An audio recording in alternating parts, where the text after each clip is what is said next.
Bismillahirrahmanirrahim.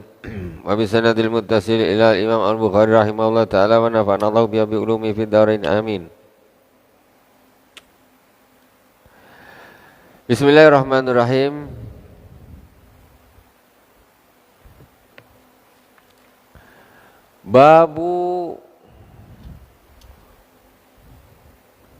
Babun naum ma'al haid wa ya fi thiyabiha. Bab menerangkan tidur bersama wanita yang haid dan dia memakai bajunya. Ini dalil tentang masalah bolehnya wanita yang haid tidur serumah dengan suami, tidur satu ranjang dengan suami, tidak harus diusir keluar rumah. Ya, dulu jahiliyah gitu. Ini bab menerangkan tentang bolehnya walaupun haid tetap tidur satu ranjang. Wa bilaikul hadatsana Sa'd bin Hafs qala hadatsana Syaiban an Yahya an Abi Salamah an Zainab binti Abi Salamah hadatsathu anna Ummu Salamah qalat hitu wa ana ma'an Nabi sallallahu alaihi wasallam fi khamilati bil khamilati fansalaltu fa kharajtu minha fa akhadtu thiyaba haidati falabistuha fa qala li Rasulullah sallallahu alaihi wasallam ana bisti kullu nam fada'ani fadakhalani ma'hu fil khamilah qalat wa hadatsatni anna nabiyya sallallahu alaihi wa alihi wasallam kana yuqabbiluha wa huwa sha'im wa kuntu aghtasilu ana wan nabiyyu sallallahu alaihi wasallam min ina'in wahidin minal janabah. Bismillahirrahmanirrahim.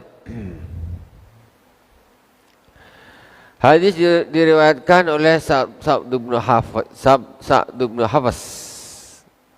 Ini cerita dari Ummu Salamah. Sayyidah Ummu Salamah. Kata beliau, saya haid dan saya bersama dengan Rasulullah sallallahu alaihi wasallam. Khittu wa ana ma'an Nabi sallallahu alaihi wasallam fil khamilatin fa salaltu fa kharajtu minha fa akhadtu thiyab haidati. Kata Sayyidah Ummu Salamah, saya haid. Saya bersama Rasulullah sallallahu alaihi wasallam, jadi tidur macam berselimut. Pakai selimut bareng. Kemudian akhirnya ketika haid, Sayyidah Ummu Salamah dia keluar dari selimut tuh, keluar, terasa haid, keluar, kemudian ganti baju, fakhadtu thiyaba haidati falabistu. Jadi kemudian aku mengambil baju haidku dan aku memakainya. Jadi dulu istri-istri Rasulullah tuh ada baju khusus ketika haid. Ada baju khusus ketika haid. Ya, maksudnya ya mungkin karena tidak ada yang seperti sekarang ini, ya, tidak ada pembalut seperti sekarang. Zaman dulu jadi ada spesial haid. Kenapa? Karena haid itu kan mengeluarkan darah, nanti terkena darah. Jadi pakai baju khusus, baju haid. Gitu bayangkan. Ya tentu baju biasa lah, bukan macam baju mak-mak sekarang. Kalau baju mak-mak sekarang berkilau. Silau nengok, istri siapa tu berkilau nak? Berkilau. Dulu Masya Allah haid pakai baju biasa.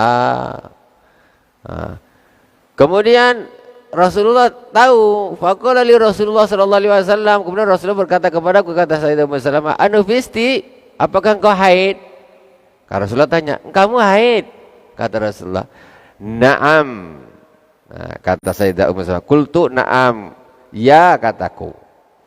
Fada'ani fa'adaghalani ma'u fil khamilah. Kemudian Rasulullah memanggil saya. Kemudian tetap mengajak aku bareng di selimut yang sama.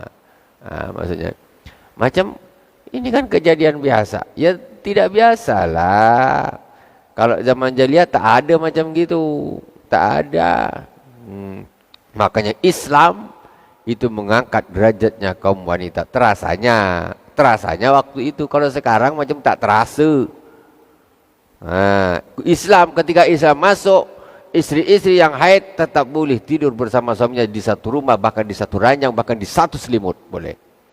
Kalau Islam misalnya umpamanya Islam tak ada, ketika haid pergi kau sana, lempar keluar rumah, lempar, bikinkan gubuk kecil. Sana kau tidur sana, tak boleh dekat-dekat suami. Makan sama tak boleh, tidur sama tak boleh. Apa tak menangis bini ketika tengok mak hari haid sudah hampir datang, alah aku kena buang ni, kata dia. Iya, tak mandi tak apa selama haid, tidak mandi. Itu zaman jahiliyah dulu.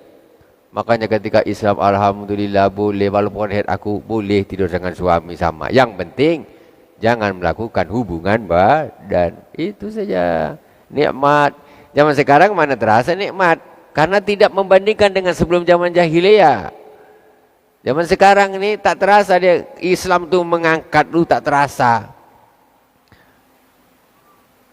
Poligami. Macam Islam ni macam ini mendiskreditkan perempuan. Poligami itu cuma 4. Baliknya ke zaman sebelum Islam. Zaman sebelum Islam itu menikah unlimited. Tahu unlimited tu? Kalau sekarang unlimited ni kuota internet. Kalau zaman dulu berbini unlimited.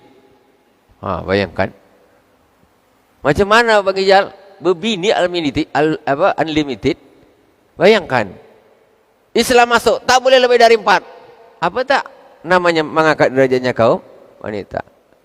Itu. Jadi bandingannya dulu sebelum Islam. Zaman dulu orang kalau dah kaya, apalagi raja, 100 bininya. Macam mana bini 100? Ada yang cuma sekali begini, sekali pakai aja. Sampai kapan tak pernah lagi jumpa. Tapi istrinya, istri yang ke-99. Waduh. Istri yang ke-99. Dulu zaman jahiliyah. Sekarang tak ada. Jangankan ke-99, istri ke-5 pun tak ada. Tapi 4 boleh, yang kedua pun jarang. Ini sekarang. Ini masalahnya. Karena mengacanya tidak ke zaman jahiliyah. Maksudnya perbandingan compare-nya itu ke zaman jahiliyah. Disitulah letaknya Islam mengangkat derajatnya kaum wanita. Itu. Kaum wanita di zaman jahiliyah tak dihargai. Makanya ketika ada bayi owek perempuan, kubur. Ada owek perempuan, kubur dia. Tak guna anak perempuan. Gitu zaman jahiliyah. Namanya zaman kebodohan. Tak guna, tidak mengangkat marwahnya suku. Tidak mengangkat marwahnya bapaknya. Kayak gitu. Seketika sudah menikah pun masih kayak gitu. Berapa boleh. Head dilempar keluar. Itu zaman jahiliyah. Kalau zaman sekarang, laki-laki perempuan sama saja, kata dia. Kan? Karena memang, kata dia, laki-laki perempuan sama saja. Ya tak sama lah, laki-laki perempuan kok sama macam mana? Sama Pak, laki-laki perempuan Pak. Mana sama? Tentu berbeda, ya kan? Kita lanjutkan. Wa hadatsatni anna Nabiy sallallahu alaihi wasallam kana yuqabilu wa huwa shaim. Dan Sayyidah Ummu Salamah juga bercerita kepadaku, katanya sesungguhnya Rasulullah sallallahu alaihi wasallam beliau menciumnya padahal Rasulullah sedang berpuasa. Jadi waktu puasa cium bini sendiri boleh. Cium bini sendiri, istri sendiri. Kalau istri orang tak boleh. Puasa tak bolehlah cium istri orang. Tapi kalau puasa cium istri sendiri boleh. Rasulullah mencium istri beliau ketika sedang berpuasa. Tak apa-apa, boleh. Tapi ya itu maksudnya sebatas itu dan bisa menahan nafsu. Pengantin bulan Syakban. Bulan Syakban puasa kurang 3 hari jadi pengantin baru. Harus tahan, bahaya. Mencium tetapi yang bisa menahan nafsu.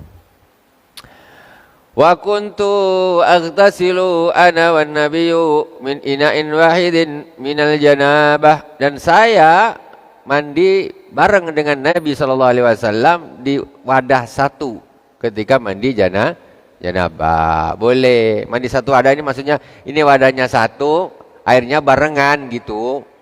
Bukan bak mandi besar nyemplung bareng-bareng gitu. Bayangan dia zaman sekarang. Maksudnya tak gitu. Jadi ini ada wadah air, sama-sama ngambil air dari situ, fi inain wahid. Kalau zaman sekarang kan ada bak di bak mandi itu kan ada bak panjang gitu kan. Itu belum ada zaman Nabi, bid'ah tuh. Belum ada. Bak-bak yang panjang-panjang itu. Nah, ini namanya bid'ah sosial, bid'ah adat. Bahasa kasar dia gitulah. Bid'ah yang diperbolehkan. Jadi Rasulullah sallallahu alaihi wasallam di sini juga menunjukkan bahwa sesungguhnya mandi bareng itu boleh, tak ada masalah ya, satu wadah. Babu man akhadha siyabal haidi siwa siyabit tuhar. Bab menerangkan wanita yang mengambil baju khusus haid selain baju suci. Maksudnya mengkhususkan baju untuk ketika haid. Nah, ini yang seperti itu tadi kan sebetulnya sudah ada hadisnya di atas. Tapi disebutkan lagi di bawah. Wa bila qala hadatsana Mu'adz bin Fadalah qala hadatsana Hisyamun an Yahya an Abi Salamah an Zainab binti Abi Salamah an Ummi Salamah qalat baina ana ma'an Nabiy sallallahu alaihi wa alihi wasallam muttaji'atun fi khamilatin khitu fansalaltu faqadtu thiyaba haidati faqala anu bistiqul dinna anfadani fatajatu ma'u fil khamilah. Ini masih sama dengan tadi, hadisnya beda tipis saja, beda sedikit saja ya. Beda sedikit saja. Ini Sayyidah Ummi Salamah juga ya, mirip hadisnya. Jadi kata Sayyidah Ummi Salamah, ketika saya bersama Nabi SAW sedang tidur bareng di selimut gitu, bareng. Kemudian aku haid, kemudian aku keluar dari selimut itu, aku mengambil baju khusus haidku. Ini tadi baju suci, ya. Kemudian ganti baju khusus haid. Kemudian faqala anu bistifaqutu nam Rasulullah, kamu haid? Iya, kataku. Pada ani fatajatu mau fil khamilah, kemudian Rasul memanggil aku dan kami tidur bersama Rasulullah di selimut tadi, baju tidur tadi, selimut. Babu su'udil haidil al-idain wa da'watal muslimina wa ya'tazilnal musalla. Bab menerangkan tentang hadirnya wanita yang haid untuk hari raya Idul Fitri dan Idul Adha. Jadi hari raya Idul Fitri dan Idul Adha itu salat Id itu, Idul Fitri itu sunnahnya di lapangan. Sunnahnya di lapangan. Kalau hujan atau apa-apa boleh di masjid, boleh. Sunnahnya yang asli di lapangan. Kenapa diantaranya? Agar wanita-wanita yang haid pun ikut berhari raya, ikut gembira, kumpul di lapangan sama. Cuma dia tidak ikut takbiratul ihram, tak ikut sholatnya, tapi ikut mendengarkan khutbah, jadi bareng-bareng di lapangan. Itu diantaranya. Kenapa kok sholat id itu di lapangan? Makanya kita ini sebetulnya kalau kita agendakan seperti itu bagus. Rame-rame sekali bikin di coastal area sekian ribu. Wow, semuanya disusun yang rapi. Sekian ribu. Jangan ini masjid kosong, tak ada, nanti masjid kosong. Ini bukan sholat Jumat, bro. Ini sholat hari raya lah. Masjid kosong tak masalah. Iya, kalau Jumatan tak boleh. Jangan salah paham. Nabi waktu itu pun di lapangan. Masjid Nabawi ada. Masjid Nabawi ada, tapi Rasulullah sholatnya di lapangan. Bukannya wajib, tak wajib. Cuma yang afdal begitu. Ketika itu yang dilakukan oleh Rasulullah, ya kenapa paling tidak ya sekali-sekali lah, ya kan? Umpamanya jadi ada dengan itu bagus, luar biasa. Kita Masya Allah, ramai, cuman kita di pinggir laut ramai-ramai, ya.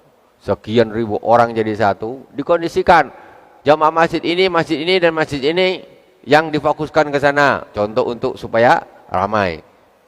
Pokoknya Baitur Rahman, jadi dialihkan ke coastal area, masjid ini coastal area, masjid ini coastal area. Minimal masjid itu gabung jadi satu, panggil ustadz besar, panggil tah dari mana lah, entah RCTI, TPI, macam-macam TV-TV itulah.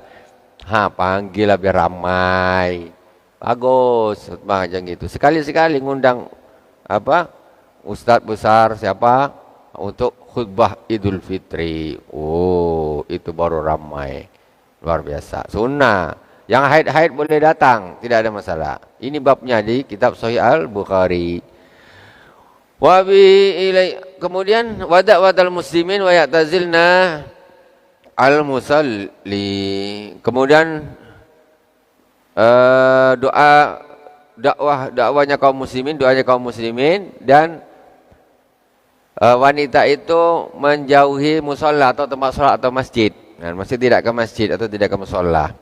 Wa bi ilai qala hadatsana Muhammad huwa ibnu Salam qala akhbarana Abdul Wahhab an Ayyuba an Hafsata qalat kunna tamta'u awatiqana ay yakhrujna fil aidain faqadimat imra'atun fanazalat qasra bani khalaf fahaddatsat an ukhtiha fakana zawju ukhtiha ghaza ma'an nabi sallallahu alaihi wasallam sintai asrah wa kanat ukhti ma'u fi sittin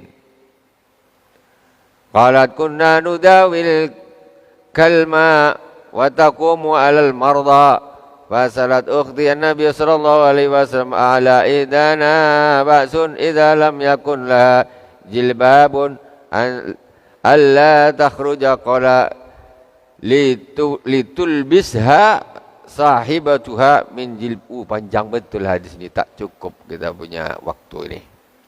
Sikit apa dari atas, nanti besok kita ulang lagi kalau tak cukup. Panjang hadisnya. Ini tentang wanita-wanita ikut hadir di salat Id. Hadis ini diriwayatkan oleh Ibnu Salam. Ceritanya dari Sayyidah Hafsah. Kami, kata Sayyidah Hafsah, melarang anak-anak gadis kami yang pingitan, anak-anak gadis kami untuk keluar di dalam surat Idul Fitri dan Idul Adha.